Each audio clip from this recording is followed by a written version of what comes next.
첫 번째 문장에 보면 기독교는 계몽과 지성의 신앙이다 라고 나와 있어요. The faith of enlightenment and intelligence. 그러니까 우리 기독교는요, 지식을 거부하는 것이 아니라 오히려 지식을 더 사용하는 것입니다. 성경 곳곳에 보면 하나님을 알아가는데 힘쓰라 라고 이야기하고 있고요. 또한 우리는 그리스도를 알아가는데도 지식의 충만한 분량에 이르기까지 우리 예수 그리스도를 알아가야 한다라고 에베소에서도 말씀하고 있어요. 여기 영어 enlightenment는 성경적으로 표현하면 revelation, 계시예요. 계시라는 말은 드러낸다라는 거예요. 그러니까 구약 성경과 신약 성경에 보면 하나님께서는 자기 자신을 우리에게 드러내 주시고 알게 하십니다. 그리고 우리는 아는 하나님을 예배하고 찬양하는 것입니다. 예수님께서도 하나님에 대해서 우리에게 알려주셨어요. 하나님께 예배하는 자는 신령과 진정으로 예배해야 한다고 말씀하셔요. 왜냐하면 하나님은 영이시기 때문이에요. 그래서 우리가 마음과 영의 문을 다 열어서 하나님께 예배하라고 말씀하십니다.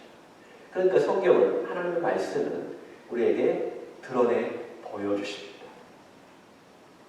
그러나 죄악으로 물들었던 우리의 지식의 세계와 우리의 어떤 영의 세계는 굉장히 잘못되어 있습니다. 왜곡되어 있습니다. 그래서 예수님의 지식의 말씀을 통해서 그것이 바뀌어져야 하고 변화되어야 합니다.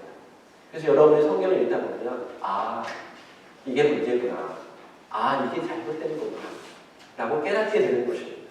그리고 그것이 하나님께서 우리에게 주시는 영적인, 지적인 영역 속에서 하나님이 바꿔가기를 원하시는 거죠. 그러한 면에서 우리는 우리의 생각, 우리의 지식, 그 세계에 대해서 아주 민감해야 합니다. 하나님을 살아가는 데 있어서도 너희가 온 마음을 다하여 all your mind라고 해요. 너의 생각 영역 속에서 다 하여서 하나님을 찬양하라고 말씀하시고요.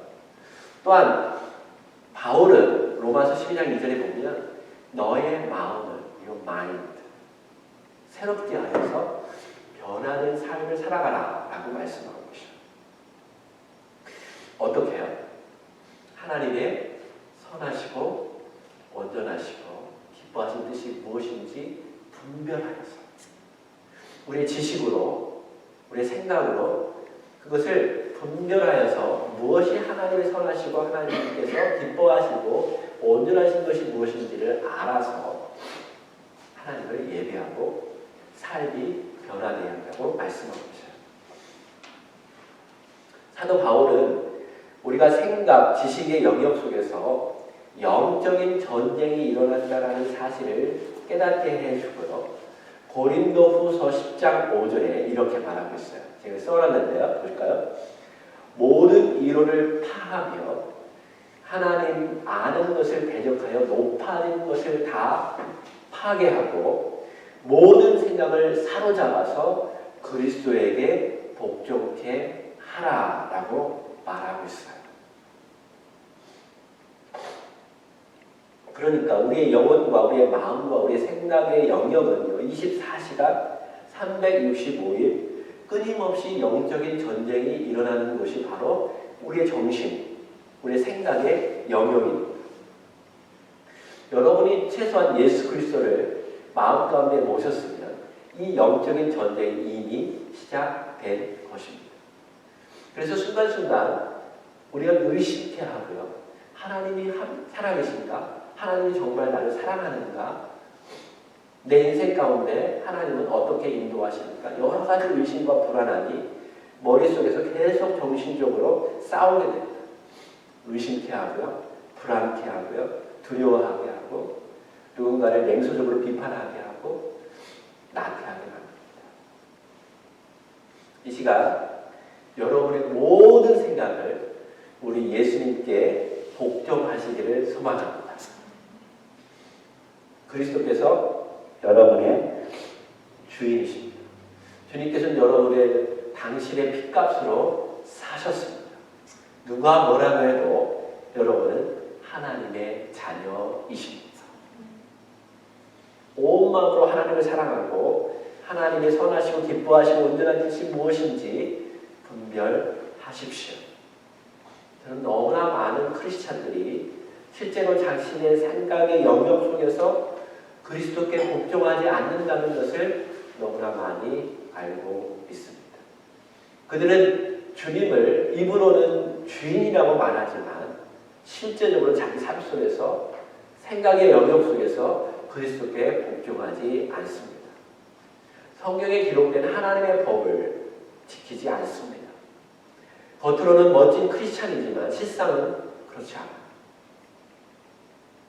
거짓말을 너무 잘해요. 사람들을 공평하게 대하지 않습니다. 항상 자신의 생각이, 자신의 판단이 늘 옳다고 여깁니다. 십계명을 지키지 않아요. 부모를 공경하지 않아요. 제가 사실 오늘 이 부분을 제 아들 온유에게 이야기했습니다. 나머지 부분들을 자기는 잘 지키는 거라고 생각했었는데 부모를 공경하라라는 말을 했더니 끔찍하더라고요. 여러분, 진정한 제자들은 자기 스스로 변화를 받아서 생각 속에서 바꾸는 것입니다.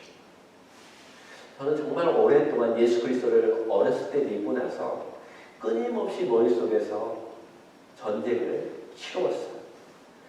누군가를 미워하면 주님이 나와 함께 하시는데 주님이 싫어하는 거잖아요.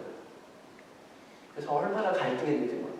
주님, 죄송해요. 저 사람을 미워했어요. 용서해 주세요. 여러분, 이것은 예수 그리스도가 여러분 안에 살아있다면 이런 갈등을 하게 됩니다. 그리고 머릿속으로 가늠하는 것도 죄를 지은 거라고 예수님께서 말씀하셨어요. 그 말씀이 제 안에 들어오니까 누군가를 향해서 가늠하는 머릿속에 연상이 되면 그것이 그렇게 갈등이 되었어요. 하나님께 기도하고 또 기도하고 또 기도하고 어느 순간에 하나님께서 저를 붙잡아 주시고 이제는 이기게 하여 주셨습니다. 할렐루야.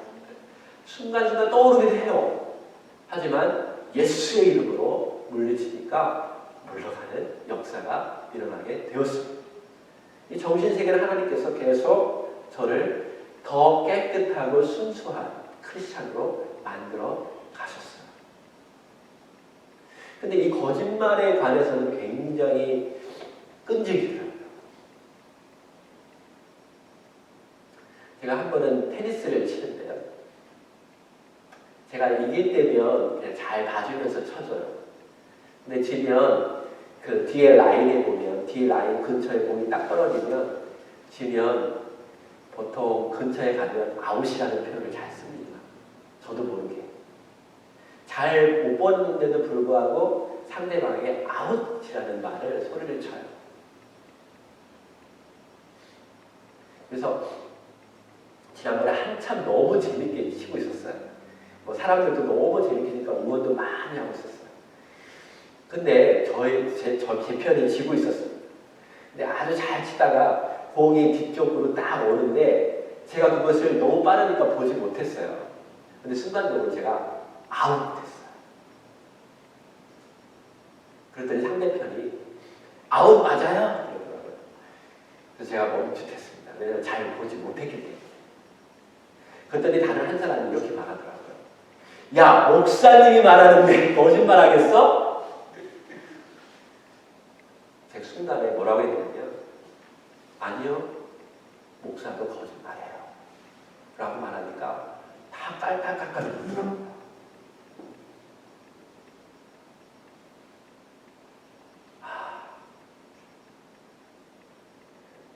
여러 가지 생각이 정말 교차했어요.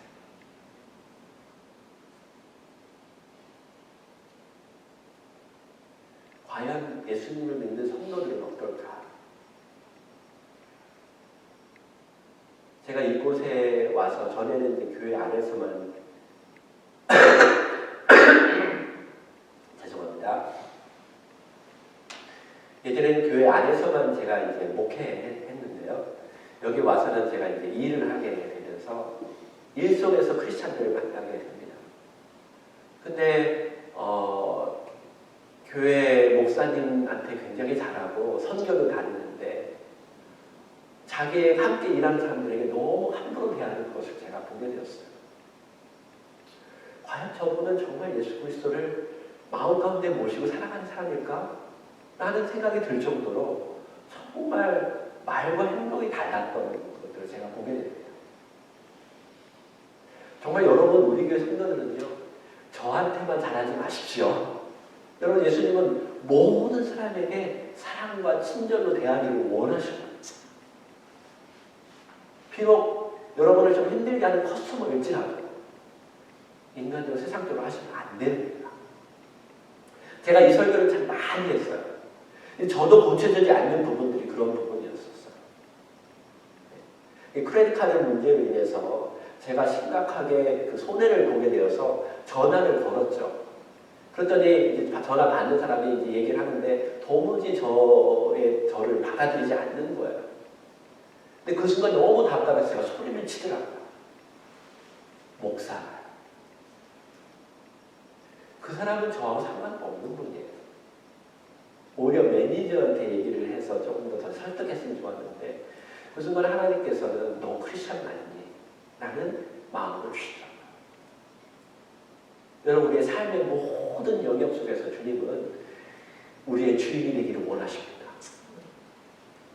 그리고 여러분은 그렇게 주님을 주인으로 삼고 순종함으로 삶이 변화되어졌을 때 하나님께서 우리를 충분히 사용하실 줄로 믿습니다. 그래서 첫 번째 정말 중요한 것은 우리의 생각의 영역을 정말 하나님이 선하시고 기뻐하시고 이런 뜻이 무엇인가 매 순간 우리를 바꾸어서 우리가 하나님께서 기뻐하시는 사람으로 변화되어야 할 줄로 믿습니다. 참다운 제자는 머릿속에서 생각 속에서 이루어져요. 그래서 남편을 대할 때, 또 어떤 사람을 목사를 대할 때, 누구를 대할 때도 여러분 정말 주님을 대하듯이 내가 대하고 있는가 늘 점검하면서 나를 바꾸어 가야 합니다. 그 다음 파워포인트를 보면 골로새서 2장 3절에 보면 이런 말씀이 있어요. 예수 그리스도 안에는 지혜와 지식의 모든 보화가 감추어 있다라고 말씀하셨어요. 할렐루야. 정말 지혜가 있고요. 지식이 넘친다라고 말씀하고 계셔요. 사우스 캘리포니아 대학교 철학 교수인 달라스 윌라드라는 사람이 이런 말을 했어요. 예수님은 이 땅에 사는 사람들 중에서 가장 스마트한 분이십니다. 그러므로 우리는 가장 현명한 사람을 따라가는 것입니다. 달라스 침례신학교 교수인 데이비스 니글은 이런 말을 했어요. 모든 진리의 함축인 그리스도는 끊임없는 사고를 하도록 짜여지지 않는 옷을 가지고 있다. 그래서 그리스도는 여전히 역사, 예술, 문화, 모든 과학의 영역, 비즈니스, 법학, 법적 사고와 테크놀로지까지도 지배하고 있다라고 말하고 있습니다. 그러니까 우리 그리스도인들은 영원 구원과 성장에만 부르심을 받는 것이 아니라 세상의 모든 영역 속에서 하나님의 모든 선함과 뛰어나심을 드러내야 할 의무가 있습니다. 여러분과 저도 마찬가지예요. 여러분이 있는 그곳에서 모든 지식과 모든 지혜를 사용하여서 하나님께 영광을 돌리고 이웃을 유익하게 만들 수 있도록 여러분 직장에서, 여러분 삶 속에서 다 사용하시기를 주의 이름으로 축원합니다. 어떤 사람이 이렇게 생각하는 사람이 있어요. 우리 자녀들이 일반 대학교를 가면 마치 세속적인 학문을 한다고 생각하는데 안 그렇습니다. 여러분, 모든 진리는 하나님께로부터 왔습니다. 맞습니까? 이 땅에 있는 모든 지혜는 다 하나님의 것입니다. 그러므로 그것을 다 배우고 누려야 하는 것은 우리의 의무이고 우리의 특권이고 우리가 해야 할 의무인 것입니다. 주의할 것은 사단은 거짓의 아버지인데 아주 공격적으로 그 진리를 반대하고 있다는 사실을 우리가 알아차려야 합니다. 그들은 거짓된 진리, 거짓된 행복, 거짓된 쾌락으로 우리의 자녀들의 눈을 가립니다. 기독교 신앙은 그러한 면에서 거짓된 성화와 세속주의를 반대합니다. 19세기의 무신론자, 아주 유명한 무신론자가 있는데요. 철학자 프로디에리 니체는 이런 말을 했어요. 기독교는 지속적인 생각을 하게 하며 완전한 자기 세계를 가진 하나의 시스템이다. 맞는 말이에요, 사실. 기독교는 영혼을 구원하는 것에만 멈추지 않고 기독교 신앙은 모든 세계와 모든 영역을 다 해석합니다. 그리고 인간이 어떻게 살아가야 하는지 분명한 하나의 세계관을 제공해 줍니다. 그러면 그러한 면에서 여러분과 저와 또 우리 자녀들은 분명한 하나의 기독교적인 세계관, 그 가치관을 가져야 하는 것입니다. 그러한 면에서 저는 침례교 신앙과 메시지라는 우리 침례교의 교인들의 신앙 고백들을 계속적으로 체계적으로 여러분에게 설교하고 나누는 것이십니다. 두 번째로는 그리스도의 교육 방식에 대해서 좀 이야기를 하려고 합니다. 이 부분은 침례교 신앙과 메시지는 나오지 않아요. 근데 제가 지금 강조하고 싶은 것은 가장 적절한 교육 방식은 학교 시스템보다는 예수님이 하신 교육 방식이 가장 좋은 교육 방식이라고 저는 생각합니다. 제가 오랫동안 기독교 교육을 전공했기 때문에 이런 말을 하는 것입니다. 주일학교 교육 시스템, 청소년 프로그램, 세미나 이런 여러 가지 교육적인 방법으로 하나님의 사람으로 만드는 것은 아주 중요합니다. 그러나 그것보다 더 중요한 것이 있는데 제가 보기에는 예수님이 하신 교육 방식입니다. 예수님은 우리들에게 교육하라고 말씀하셔요. 마태복음 28장 19절 20절에 보면 모든 제자를 삼아서 아버지와 아들과 성령의 이름으로 침례를 주고 내가 너에게 분부한 모든 것을 가르치고 지키게 하라 라고 말씀하셨어요. 교육시키는 것이 제자도에서 아주 중요한데요. 신명기에 보면 기독교 교육은 가장 근본적으로 가정 안에서 시작합니다. 근본적인 책임은 우리 부모에게 있습니다. 다른 어느 누구에게 있는 것이 아닙니다. 목사도 교사도 아닙니다. 우리 부모예요. 주님은 우리 부모가 자녀들을 바르게 키우기를 원하십니다. 또한 바울은 디모데에게 이렇게 말했어요. 충성된 사람들에게 가르치는 것을 맡기라고 했어요. 그래서 교회에서도 최고의 교사는 부모와 같은 교사가 최고의 교사예요. 수천 명의 교사보다도 한 명의 영적 아비가 더 중요한 것을 믿으시기 바랍니다. 그래서 아버지와 같은 목사, 아버지와 같은 교사가 교회에 절실히 필요해요. 왜냐하면 우리는 지적인 그리스도인들을 만들어가는 게 목적이 아닙니다. 우리는 그리스도를 닮은 전인격적으로 건강한 그리스도인들을 만들어가는 것이 기독교 교육의 목적입니다. 그래서 아이들을 바라볼 때 예수님의 마음으로 바라보고 예수님의 그 사랑으로 그들을 사랑할 줄 알아야만이 진정한 교사가 될 수 있다는 것입니다. 그래서 좋은 부모 밑에서 좋은 부모가 태어나죠. 좋은 목사 밑에서 좋은 성도가 태어납니다. 그런 전인격적으로 건강한 크리스찬들을 원합니다. 주님이 그렇게 원하시기 때문입니다. 그렇다면 정말 주님은 어떻게 그들을 전인격적으로 건강한 사람으로 만들었는가? 예수님은요, 12제자들과 함께 사셨어요. 그게 가장 좋은 방법인 것 같아요. 그래서 매 순간마다 예수님이 어떻게 행동하시고 어떻게 말씀하시는지 제자들 곁에서 다 보았어요. 아마도 그들은 예수님의 인격과 같은 제자가 된 줄로 저는 믿습니다. 왜냐하면 같이 살면요, 닮아갈 수밖에 없어요. 놀랍게 그분은 닮아간다고 합니다. 제가 보니까요, 강아지도 주인을 닮아가더라고요. 진짜요. 주인이요, 이게 좀 뚱뚱하면 강아지도 통통해요, 일반적으로. 마르면 강아지도 마르고요. 같이 살면 닮아요. 그래서 교회 교육 속에서 정말 가장 좋은 교육은 함께 삶을 오픈하고 함께 대화하고 함께 살아가는 것입니다. 그래서 여러분 집을 오픈하십시오. 그리고 크리스찬들을 함께 데리고 오십시오. 대화하십시오. 예수님은요, 제자들이 언제든지 물어올 때 대답해 주셨어요.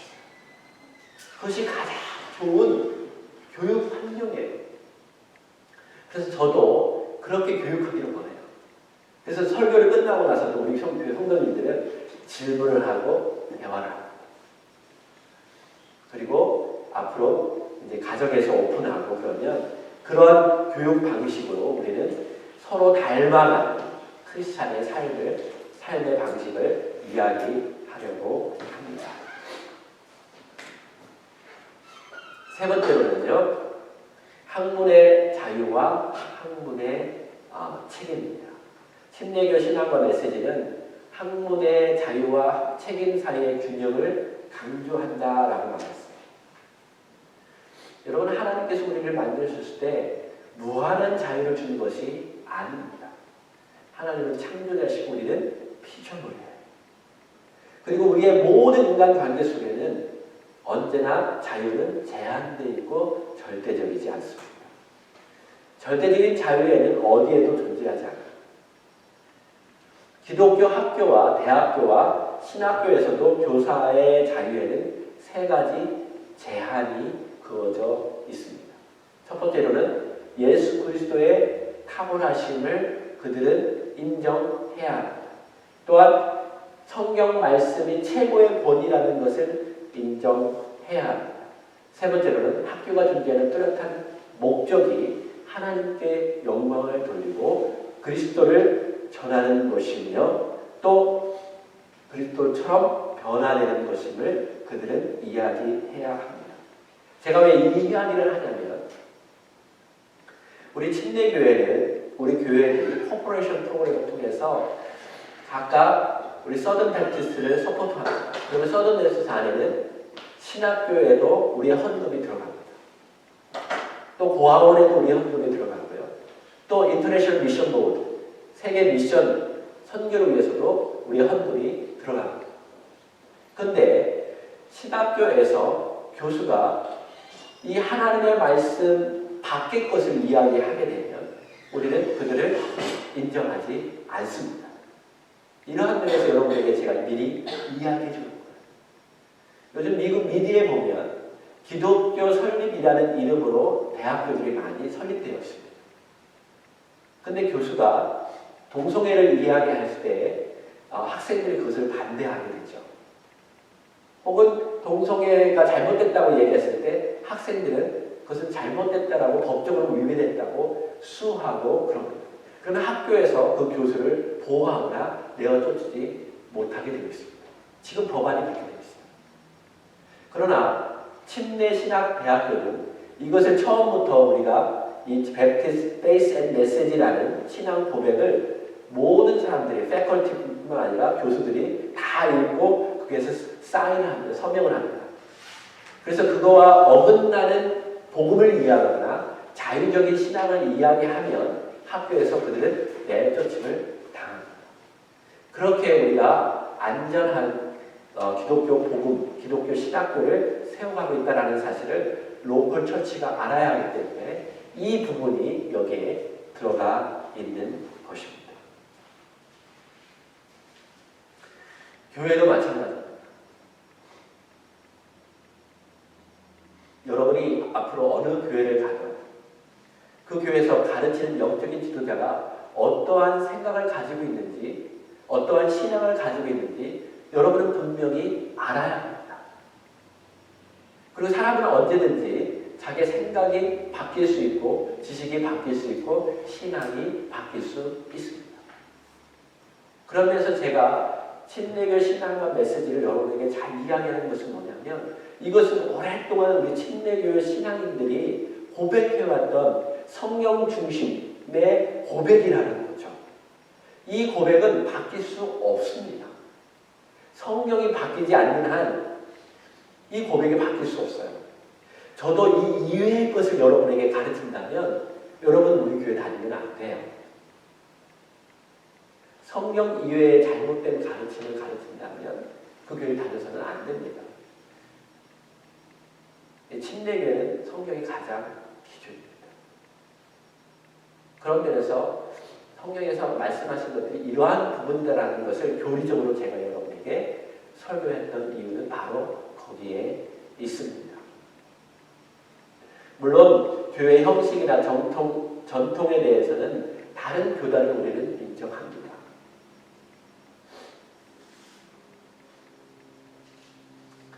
우리가 이제 우리 교회에서도 이제 아이들 교육하고 또 저도 교육을 하지만 크리스천 에듀케이션의 가장 큰 두 가지 목적은 to be, to do예요. to be는 뭐냐면 하나님의 자녀가 되는 거예요. 우리 교육 목적이 가장 중요한 것은 무엇이에요? 하나님의 자녀가 되는 거예요. 어떻게? 예수 그리스도를 믿음으로. 예수 그리스도가 우리의 죄를 다 담당하시고 죽으심을 우리가 믿음으로 하나님의 자녀가 되는 것입니다.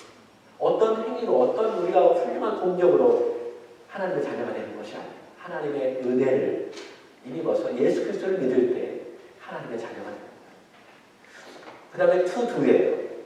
그것은 하나님의 뜻을 이루는 삶을 살아가는 것이에요. 이것이 우리가 교육하는 목적입니다. 그리고 성경에서 우리는 이 5가지 우리 교회의 목적을 이야기하는데 우리 교회는 이 5가지를 잘 충실히 이해해야 돼요. 첫째는 예배를 드려야 돼요. 그렇죠? 두 번째는 discipleship. 제자를 삼아서 끊임없이 하나님의 자녀가 되고 제자가 되도록 해야 합니다. 그리고 세상에 나가서 복음을 증거하는 삶을 살아가고 또 하나님의 뜻을 이루어가는 삶을 살아가게 해야 돼요. 뿐만 아니라 교제, 펠로우십. 크리스찬들이 그리스도 안에서 한 몸이 되어서 함께 교제함으로 교회를 이끌어가는 것입니다. 그리고 전도하고 선교하는 것은 하나님의 뜻입니다. 그리고 섬김, 서비스입니다. 그리스도의 종이 되어서 우리 교회 성도들뿐만 아니라 우리 이웃의 가난한 자들과 세상 사람들을 서브하는 거예요. 하나님의 모든 지식과 지혜와 모든 것을 가지고 우리는 이 일을 감당해야 할 줄로 믿습니다. 같이